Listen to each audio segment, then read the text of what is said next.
전쟁 없는 세상을 꿈꾸기에 전쟁을 연구합니다. 안녕하세요. 뉴스멘터리 전쟁과 사람 허준입니다. 안녕하세요. 윤지연입니다. 이번 시간 함께하실 두 분 모셨습니다. 조상근 교수님, 임철균 연구위원님 어서 오세요. 안녕하세요. 반갑습니다.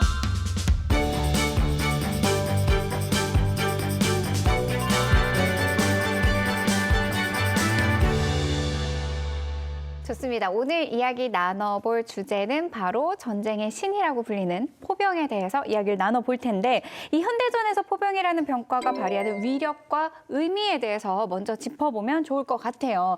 여전히 전쟁의 신인 거죠? 미래도 마찬가지일 거고요. 왜 그러냐면 뭐 교육학, 무술학 하다시피 저희도 군사분야에서 학이 있어요. 전술학이라고 하는데 네. 거기에 보면은 이제 전투 수행 6대 기능이라는 게 있거든요. 좀 다소 어려울 수 있지만 지휘 통제, 그다음에 기동 화력 정보 방어 지속 지원 이 6가지를 이제 6가지 기능을 하는데 여기서 화력을 나타내는 것이 바로 포병이에요. 이게 왜 더 중요한 건 뭐냐면 저희가 저기서 온다고 생각을 해보면은 가까이 왔을 때는 저희 근접 전투가 일어나잖아요. 네. 그러면 피해가 발생하잖아요. 근데 접촉하기 이전에 바로 포병을 원거리 사격을 해주게 되면 어떻게 되죠?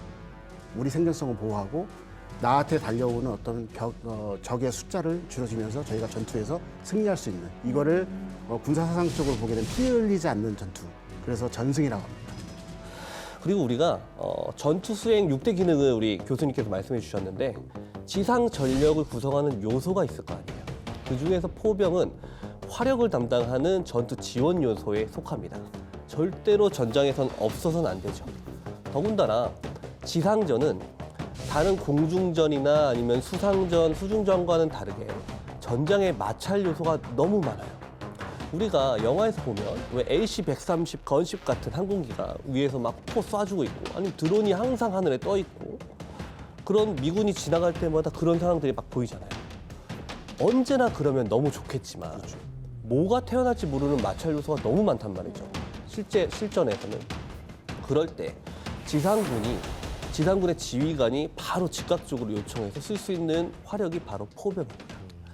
그러니까 사실 뭐 남북의 이 포병 전력을 살펴볼 때는 6.25를 빼놓고 얘기할 수가 없습니다. 그때 당시에 북한은 소련의 교리를 받아들여서 포병 전력을 구축을 했었겠죠. 맞습니다. 개전 전까지 북한군은 자주포 및 견입포 무려 1232문, 방사포 500문, 박격포 1000문 등 총 2732문의 당시로서는 어마어마한 화력을 보유하고 있었어요. 근데 우리 국군은 우리 교수님께서 더 자세하게 설명해 주시겠지만 M3 105mm 견인곡사포 겨우 91문, 박격포 960문, 대전차포 140문밖에 없어서 비교 자체가 사실 불가할 정도의 규모 차이를 보이고 있습니다. 이런 엄청난 화력 우위를 앞세워서 우리나라를 침공하는 만행을 저질렀던 거죠.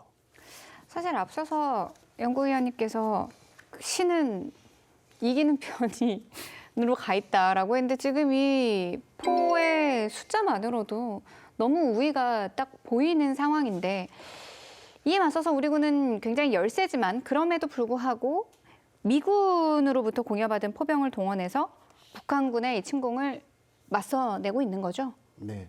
여기서 한 가지 알아봐야 될 게 뭐냐면 북한은 이제 소련의 지원을 받아서 공격을 준비했기 때문에 포병 전력이 엄청나게 늘어나 있는 상황이었고 네.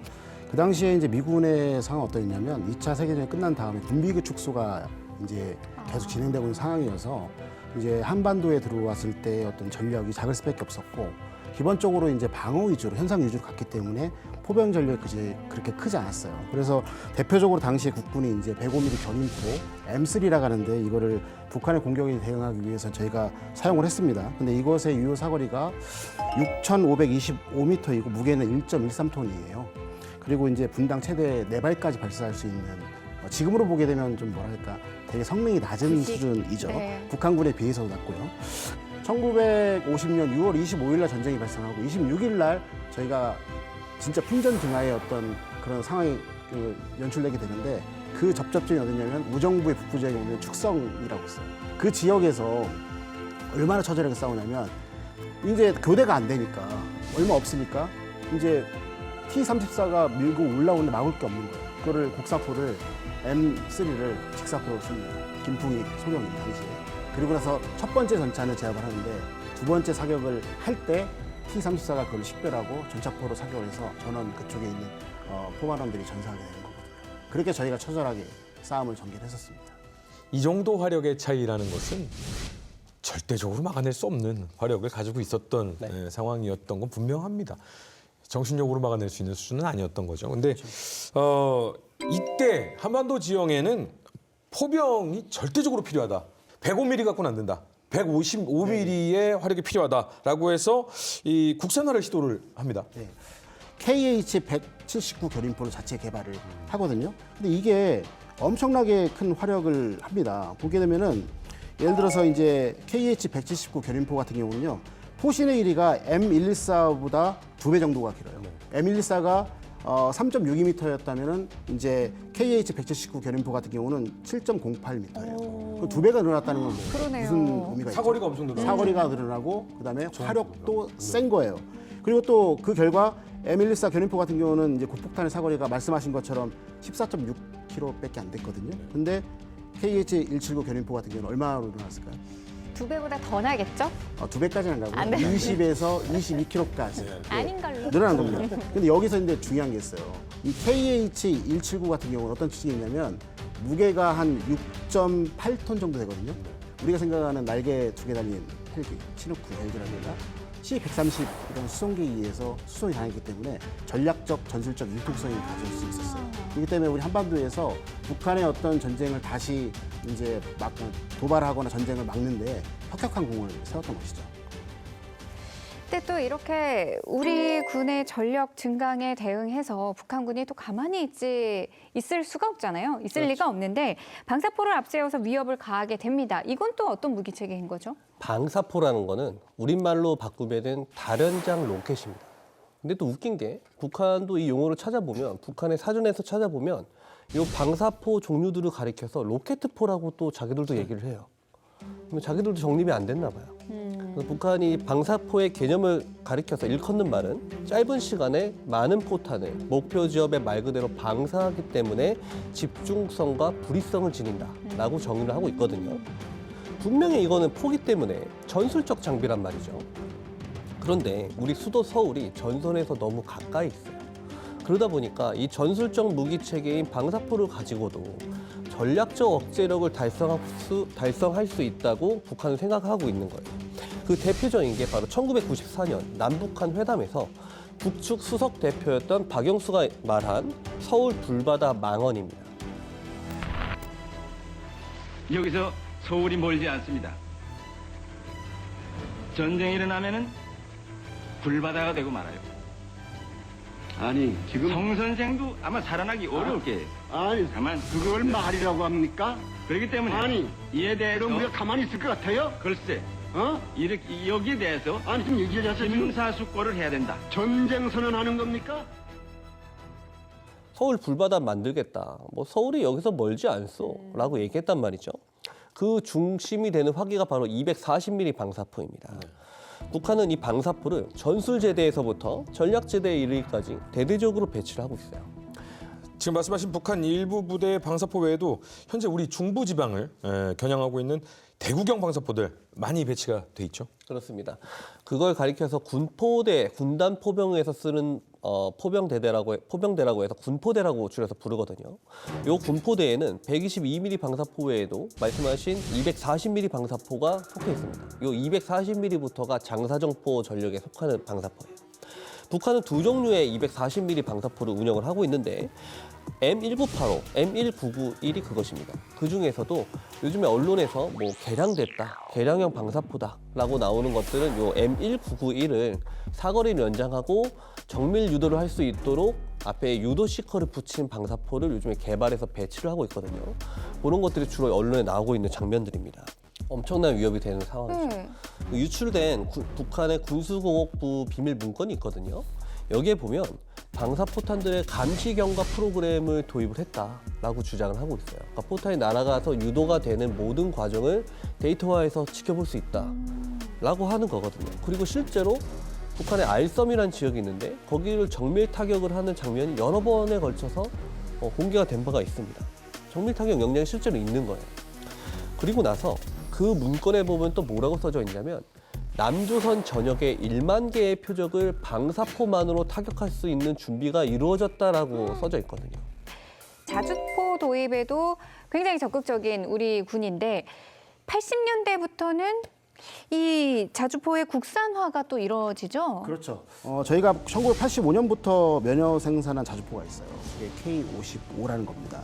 이게 이제 미국의 M109A2를 이제 좀 뭐랄까 면허 생산하고 약간의 어떤 개량을 한 건데, 이게 이제 원래는 M109A2 자주포에 있는 화생방 방호 시스템 등 10가지를 개선 및 개량을 해가지고 K55 자주포를 1180문을 저희가 야전에 배치를 하게 되거든요. 이로써 어떤 현상이 일어나냐면 아무래도 이제 북한의 어떤 포병 화력이 세다 보니까 그 격차를 줄일 수 있고요. 여기서 잠깐 제가 말씀드리고 싶은 게 뭐냐면, 포병 화력이 많으면 많을수록 좋은 게 아니에요. 초전에서 단기간에 사격할 때는 중요하지만, 예를 들어서 그 탄 많은 건 어떻게 할 거예요? 전시가 작전이 오래되게 되면은 그거를 전시 경제가 뒷받침해 줄 수 없기 때문에, 저희가 북한을 대비했을 때는 이 초전에 잘 견디고 정밀타기만 하게 되면 저희도 우위를 할 수 있다는 것이죠. 그리고 또 이제 그 2000년대에 들어오면서 K55가 다시 한번 개량이 됩니다. 그래서 K55A1이 이제 나오게 되거든요. 이것은 이제 성능 면에서는 이제 팔라딘이라는 이제 미국의 자주포하고 견줄만한 건데요. 이게 그 사거리가 32km거든요. 32km고요. 그 다음에 이제 K55 같은 경우는 방열 속도가 기존에 2에서 11분 정도 됐는데, 이 K55A1 같은 경우는 45초에서 75초. 이게 획기적인 거죠. 분단위에서 초단위로 갔다는 거죠. 우리의 곡사 무기가 이렇게 발전을 해간다면 북한도 당연히 곡사 무기를 보충을 하려고 했겠죠. 자주포 전력을 이제 얘기를 해야 될 것 같은데, 북한은 사실 한국군보다 더 먼저 자주포를 운영을 했습니다. 6.25 전쟁 때부터 이미 썼으니까요. 그런데 너무 많아요.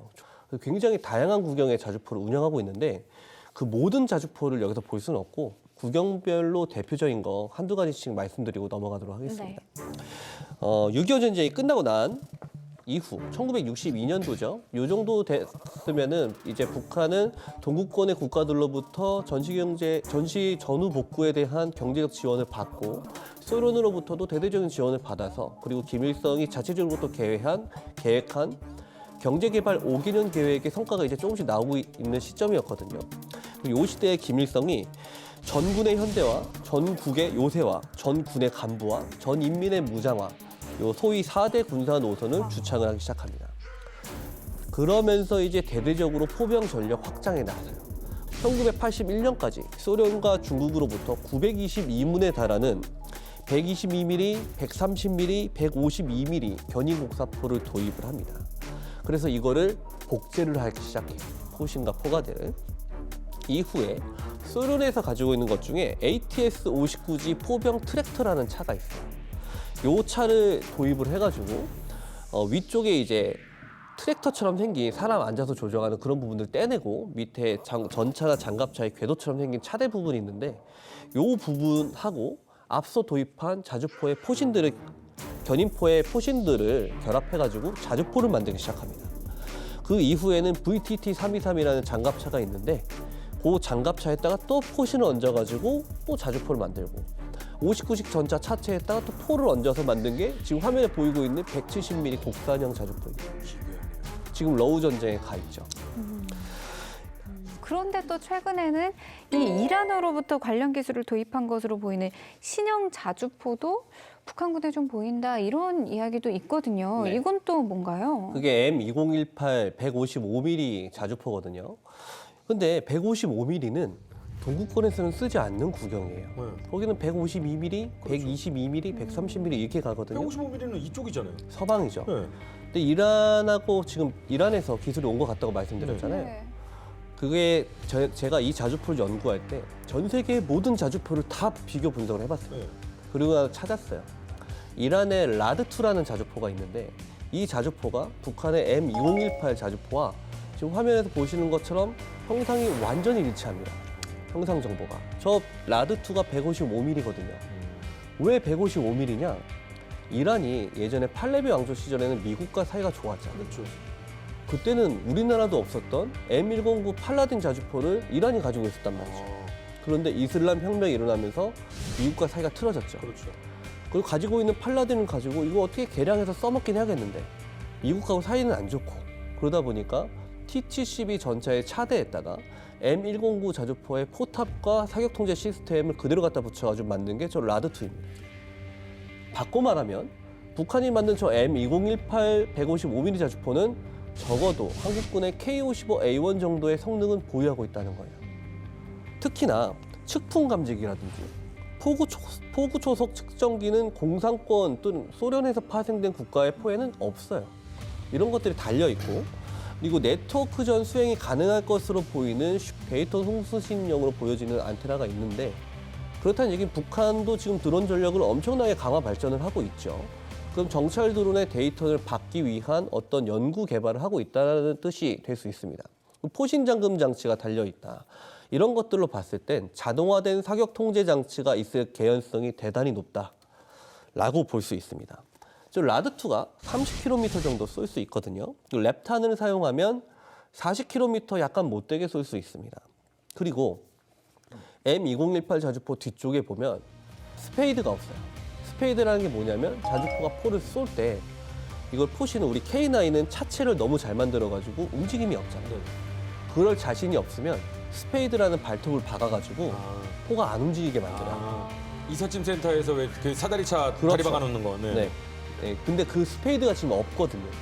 그렇다는 얘기는 앞서 이제 박사님, 교수님께서 말씀하셨던 우리 K-55A1이 말했던 그 초단위의 슈덴스쿠트가 저것도 가능할 수 있다라는 것을 이제 증명할 수 있는 거거든요. 근데 요 자주포는 사실 연평도 포격전에서 북한이 참패를 한번 했던 적이 있거든요. 네네. 그 이후에 북한 군수공업 당국이 정말 절치부심해서 만든 북한 자주포의 미래입니다. 사실 포병 전력에 있어서 6.25 때 저희는 압도적으로 밀렸습니다. 그래서 초반에 정말 힘든 전쟁을 치러야만 했었습니다. 이 6.25 전쟁 이후 포병 준비는 남북한이 경쟁적으로 계속 이어가고 있었는데 2010년 북한의 무차별적인 공격으로 포병 화력전이 펼쳐졌습니다. 그것이 바로 2010년 연평도에서 일어났었던 일이었죠. 그것 잘 정리해서 여러분들께 다음 시간 전해드리도록 하겠습니다. 정말 준비 잘해갖고 올 테니까 다음 시간 꼭 시청해 주시기 바랍니다. 여러분 감사합니다. 다음 이야기 6.25 전쟁과 냉전을 통해 포병의 위력을 실감한 남북한은 포병 전력 강화 경쟁에 나선다. 특히 국군은 K-55에 이어 K9 자주포까지 실전에 배치하면서 북한군에 대한 포병 화력 열세를 극복한다. 하지만 북한군은 연평도의 민간인 거주 지역을 향해 무차별적인 포격 도발을 벌이고 훈련 중이던 해병대는 북한군의 주둔지와 사격 원점 등에 즉각적으로 대응 사격을 가하는데 연평도 포격 도발 당시 해병 연평부대의 활약상과 이후 국군 포병의 대응책은 무엇이었나? 한국 대 북한 포병 전력 비교 2부 많은 시청 바랍니다.